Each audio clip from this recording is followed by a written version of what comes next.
Enfoque. Geopolítica, investigación, relaciones internacionales. Enfoque. Una mirada profunda y decolonial a los hechos más importantes de nuestra historia. Enfoque. Comunicación articulada para el buen vivir. Pueblos con memoria. Rusia y Estados Unidos comenzaron las negociaciones para la paz en Ucrania, mientras Europa sufre en su propio territorio la decisión, hace 3 años, de no haber hecho nada para evitar el comienzo de este conflicto. Bienvenidos, bienvenidas. Esto es Su Enfoque con Alejandra Patrone y la producción de los pueblos y movimientos articulados en Avia Yala Soberana. Hoy, junto al analista internacional argentino Alberto Huyenreuter, doctor en Relaciones Internacionales. La entrevista. Alberto, ¿cómo estás? Bienvenido a Enfoque. Claro, Alejandra. Recibirte. Gracias por llamar, un gusto hablar con vos como siempre. Igualmente. Bueno, se dio finalmente el encuentro, por lo menos telefónico, entre los presidentes de Estados Unidos, Donald Trump, y de Rusia, Vladimir Putin, para hablar sobre la guerra en Ucrania. Se habla de Sí. negociaciones de paz, de un comienzo. ¿Cómo ves este acercamiento? Bueno, Alejandra, yo siempre pensé que el año 2025 iba a ser un poco el año estratégico en relación con esta guerra innecesaria, ¿no? Que ya atraviesa su tercer invierno, ¿no? Uh-huh.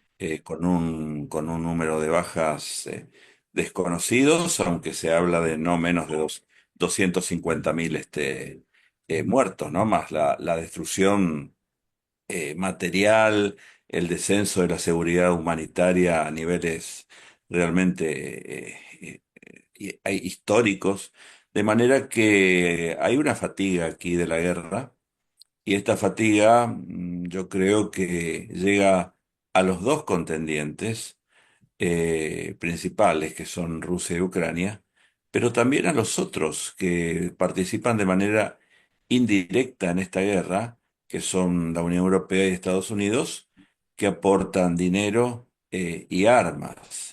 Ahora, en esta fatiga de la guerra, yo considero que Ucrania eh, tiene una situación desfavorable.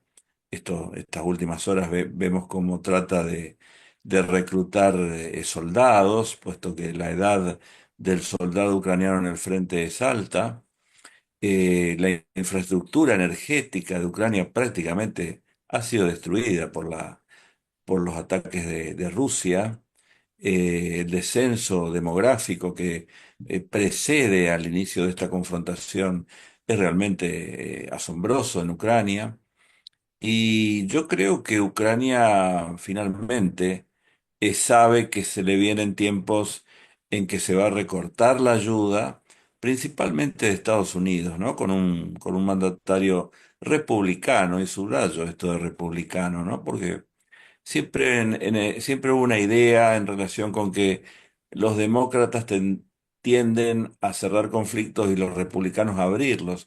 Y yo considero exactamente lo contrario. Creo que uno en la historia de 1945 en adelante, vamos a ver que generalmente han sido los demócratas los que han llevado a Estados Unidos a situaciones de conflicto, y particularmente tienen una visión frente a Rusia, ¿no? Uh-huh. Ven a Rusia como un actor geopolíticamente revisionista, que nunca va a detener su marcha en materia de expansionismo, etcétera. Y los republicanos, más bien yo diría que tienden a cerrar conflictos. Actualmente estamos con un presidente republicano, y creo yo que hay un margen importante para poner fin a esta guerra innecesaria, en la que yo considero que la única salida posible, la única negociación posible, se va a basar en un sacrificio geopolítico por parte de Ucrania, que desde mi enfoque es el que innecesariamente ha retado al actor fuerte de la región, que es Rusia, con ayuda de Occidente. De manera que lo que para mí pasó aquí es que había muchas posibilidades para no caer en esta guerra, y lo que yo denomino doctrina Zelensky, esto es colocar la proa de Ucrania hacia las estructuras de la OTAN, dejando de lado todas otras alternativas, fue la que llevó finalmente a Rusia a intervenir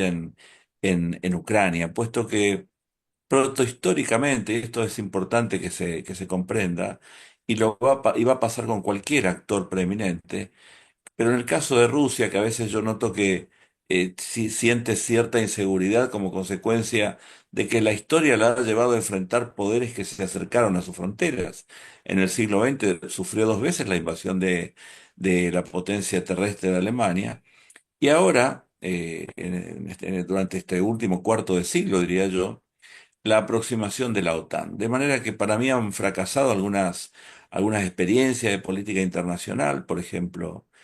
Nunca hay que dejar a un actor no prominente o preeminente que establezca preferencias estratégicas, en este caso, deliberadamente o no, se dejó a Ucrania que estableciera una preferencia estratégica de marchar hacia la OTAN. La OTAN no cerró las puertas, pero tampoco admitió a Ucrania, y esto hizo que Rusia reaccionara como siempre lo va a hacer, desde un punto de vista de lo que en Rusia denominan contraofensiva defensiva. Mm. Alberto, mientras escuchaba, pensaba que el secretario del Tesoro de Estados Unidos estuvo reunido con el presidente de Ucrania, Zelensky, ¿no? Al Sí. mismo tiempo que Trump hablaba con Putin, para discutir un posible acuerdo para que Ucrania le venda minerales de tierras raras a Estados Unidos a cambio de su apoyo militar en esta guerra contra Rusia. ¿Y cómo se entiende esto, no? Que por un lado se intente negociar la paz por parte del mandatario y por el otro una alta autoridad del gobierno esté negociando con Zelensky la posibilidad de venderles más armas para la guerra. Bueno, en las guerras siempre los ganadores son las corporaciones de defensa industriales, ¿no? En esta guerra los que más han ganado han sido los vendedores de armas, tanto de Occidente como de Estados Unidos. Han hecho su verano, diría yo, puesto que han nutrido de armas a Ucrania, pero también han generado una situación de inestabilidad local, regional, continental e incluso de naturaleza mundial, puesto que hay inestabilidad en el mundo, por ejemplo, en el circuito geoeconómico, como consecuencia de esta guerra. Yo considero que no es viable esto que propone el secretario del Tesoro de Estados Unidos, Uh -huh. puesto que esto no haría más que crear una situación de mayor, no solamente más guerra, sino más peligro para la seguridad internacional, puesto que estaríamos ya en otro nivel de involucramiento de Occidente en esta guerra, porque no nos olvidemos que esta es una guerra que lleva adelante Rusia contra Ucrania, pero con el apoyo de Occidente, ¿no? De manera que es una guerra donde el nivel estratégico, es decir, la relación entre Rusia y Occidente, se ha acercado a nivel táctico de la guerra, el de Ucrania y Rusia. Y esto es muy peligroso porque yo siempre digo, recordando lo que decía el general MacArthur, que no es sustituto para la victoria aquí para Rusia. Rusia, es casi imposible que Rusia realmente sea derrotado en esta guerra, entendiendo derrotado que sea expulsada las fuerzas rusas del este de Ucrania y del sur e incluso de Crimea. Esto es un escenario que prácticamente ningún tanque de guerra en el mundo lo plantea.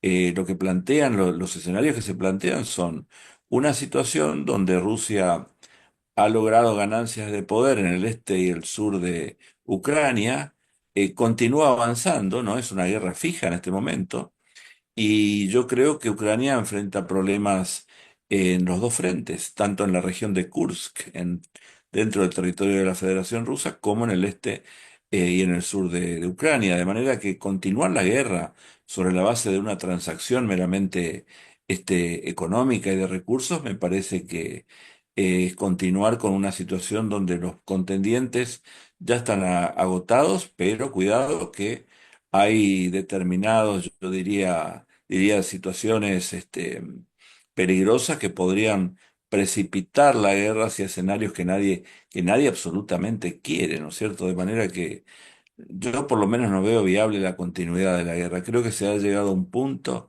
donde va a haber un cese y va a haber negociaciones, va a ser muy complejo el proceso, va a ser muy complejo y va a ser muy difícil también en la posguerra, ¿no? En Ujú. el sentido de que van a quedar heridas muy abiertas, no solamente entre Ucrania y Rusia, puesto que reparar estas heridas va a llevar realmente, para mí, docenas de años, ¿no? De años. Y también van a quedar heridas para el sistema de seguridad internacional, puesto que si vos mirás la cortina de armas que se ha creado desde el norte de Finlandia hasta las costas de Turquía en el Mar Negro, allí tenemos una de las fronteras más herméticas y armadas del mundo.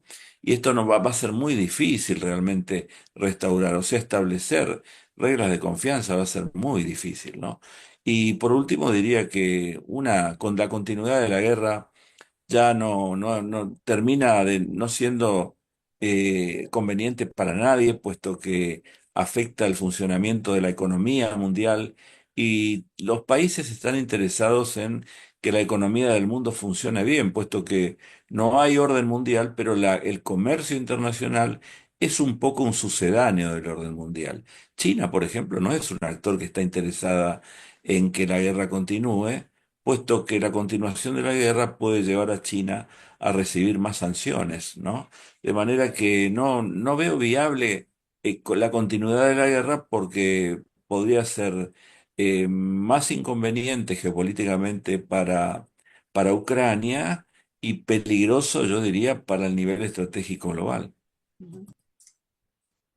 Alberto, leía más temprano declaraciones del presidente de Estados Unidos, Donald Trump, considerando que Rusia quiere la paz, que notó eso durante la conversación con el mandatario ruso, y que no sería práctico, ese fue el término que utilizó, no sería práctico que Ucrania sea miembro de la OTAN.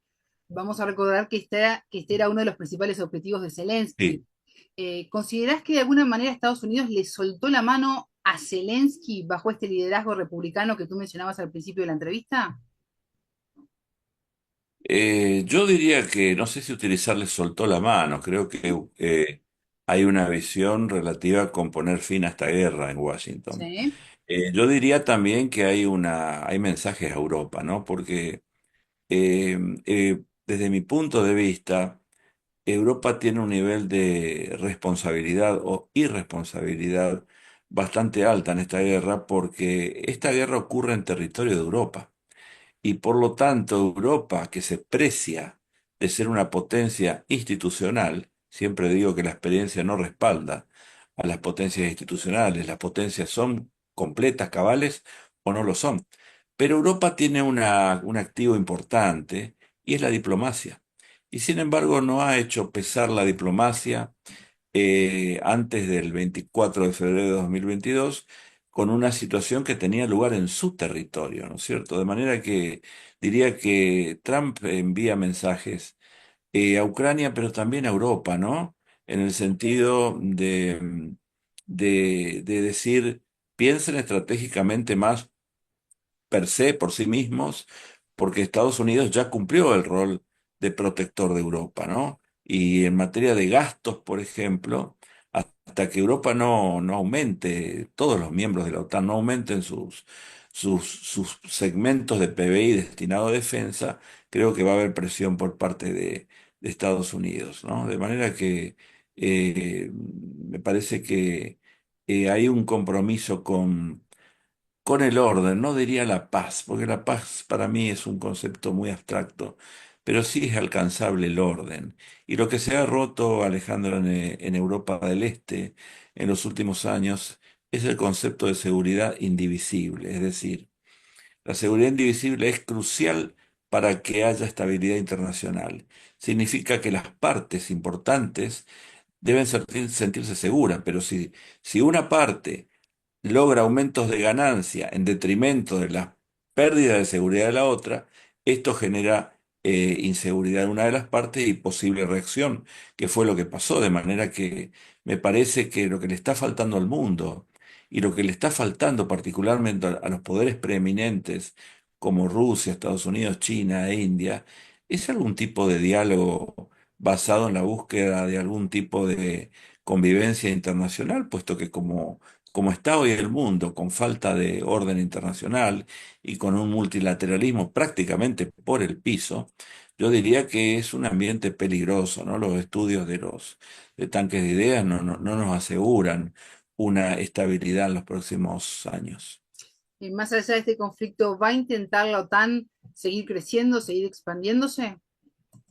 Bueno, es una pregunta muy interesante, ¿no? Porque yo creo que uno de los errores en esta trayectoria que llevó a la guerra ha sido no respetar algunos conceptos clásicos como los de Clausewitz. Por ejemplo, Clausewitz entre sus principales puntos decía, cuidado con rebasar los términos de la victoria, ¿no? Y yo creo que la OTAN ha rentabilizado la victoria en la Guerra Fría, que es una victoria de Estados Unidos, expandiéndose más allá de lo conveniente. Y yo creo que lo que faltó en la OTAN es un análisis en relación con la experiencia histórica, porque era casi con seguridad que si la OTAN intentaba acercarse a esas zonas volátiles o rojas para Rusia, que no están en su territorio, sino que están en el territorio de otros, como Bielorrusia, Ucrania, Georgia, quizá Armenia ahora. Bueno, es muy peligroso, por lo tanto, vuelvo aquí al concepto de seguridad indivisible. La ampliación de la OTAN de manera prácticamente ilimitada ha llevado justamente a quebrar este principio de seguridad indivisible y creó lo que siempre va a pasar con Rusia, como dice George Friedman de Geopolitical Future. Rusia siempre va a reaccionar de la misma manera cada vez que se acerca una alianza o una potencia marítima a su territorio, ¿no? De manera que lo que faltó aquí es mantener la cultura estratégica, siempre digo esto. La cultura estratégica son las reglas entre los que cuentan en política internacional. No dar preferencias a potencias menores, que pueden ser muy importantes, pero que generan inestabilidad. De manera que sería irresponsable que la OTAN piense su alcance en términos globales. Su doctrina lo establece así. La OTAN puede intervenir en distintas partes del mundo, ¿no?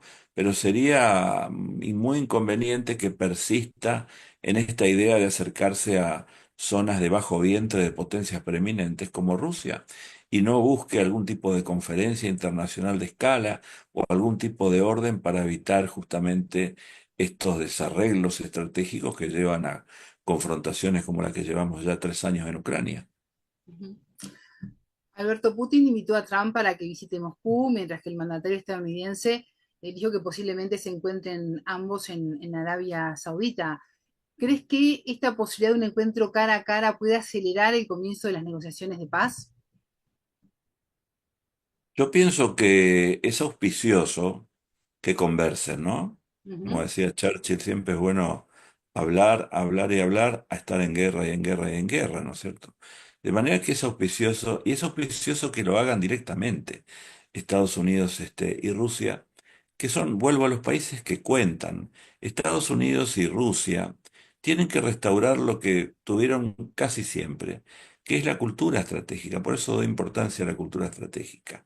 Y creo que en tanto conversen, propenden hacia este horizonte necesario para el mundo, ¿no es cierto? De manera que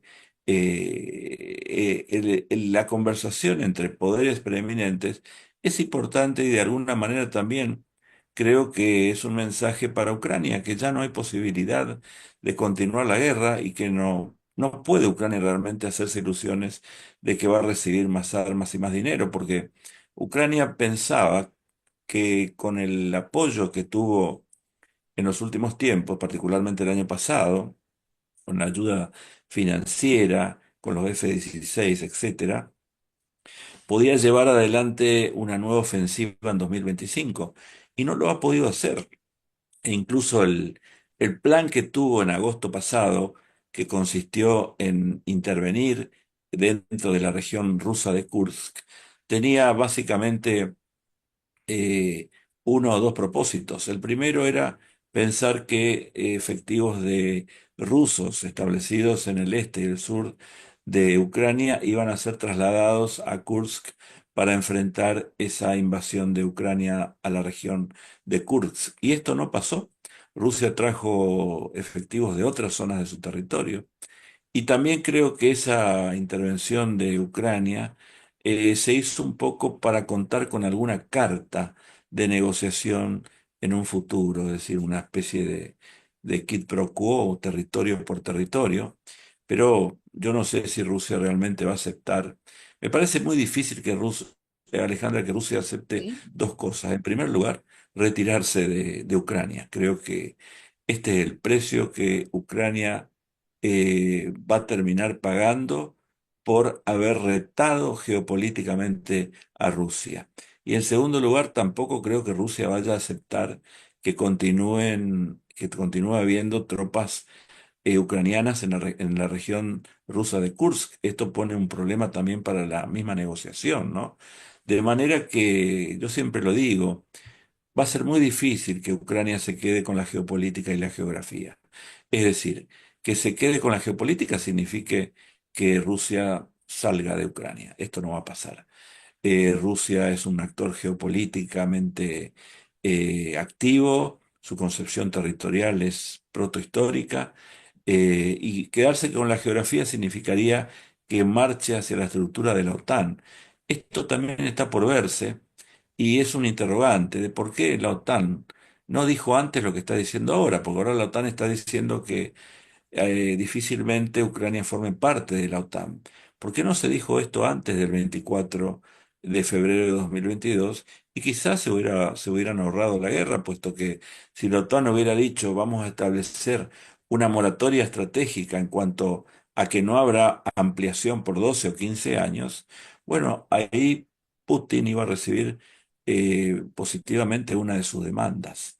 Pero esto no pasó, ¿no es cierto? De manera que aquí también hay interrogantes en relación, ¿hubo alguna cuestión deliberada aquí en relación con políticas de poder consistentes en debilitar a Rusia por parte de Occidente? Es una pregunta, ¿no? No una ¿Sí? afirmación. ¿Hubo políticas deliberadas? Porque siempre digo que esta es una guerra innecesaria porque podía haberse evitado, ¿no? Y aquí creo que Europa estuvo ausente. Alberto Hugenreuter, doctor en Relaciones Internacionales, muchas gracias por estos minutos con enfoque. Gracias a ti, Alejandra, y hasta cualquier momento. A ustedes les decimos que ya se viene la frase del día. Tengan todos ustedes una excelente jornada. Buena vida para todos. La frase del día.